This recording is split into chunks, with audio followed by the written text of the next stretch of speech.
Yes, good morning everyone. माझं नाव सिंधू शिंदे आहे. मी नांदेडवरून belong करते. येस, मी आपल्या म्हणजे डेली शेड्यूलमधल्या आपल्या कोणत्या गोष्टीमुळं आपल्या शरीरावर काय फरक पडतो याबद्दल थोडीशी माहिती देणार आहे. आणि माझं जे यूट्यूब चॅनल आहे त्याला तुम्ही फॉलो करून रोज नवनवीन व्हिडिओ हेल्थबद्दल तुम्ही पाहू शकता. येस, तर जास्त वेळ जर एका ठिकाणी बसून जर राहिलं तर धूम्रपाना इतकं म्हणजे धोकादायक असते. जस्ट ऑफिसमध्ये काम करणारे किंवा बँकिंगमध्ये असं खूप जास्त वेळेस बसून राहिलं तर ते धूम्रपान एवढं म्हणजे घातक असतं.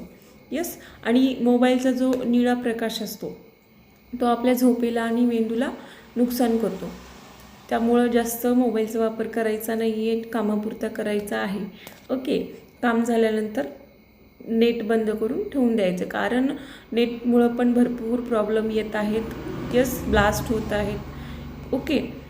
येस, तर नेक्स्ट आहे पाण्याची कमतरता जी आहे ती मेंदूवर त्वरित परिणाम करते. जर आपण पाणी कमी पिलं तर आपल्या शरीराला घातक आहे. त्यामुळं वजनानुसार आपल्याला पाणी प्यायला पाहिजे.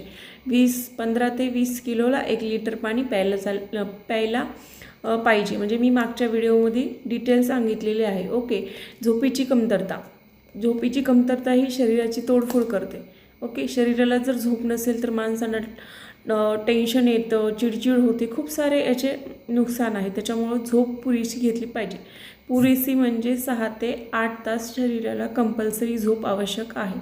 ओके, आणि खूप जास्त साखर म्हणजे आपल्या शरीराला स्लो पॉइझन आहे. म्हणजे जास्त जर साखर खाल्लं तर आपल्या शरीरामध्ये ते स्लो पॉइझनसारखं काम करतं. त्यामुळं साखर होईल तितकी अवॉइड करायची. येस, माहिती आवडल्यास फॉलो करा. थँक्यू.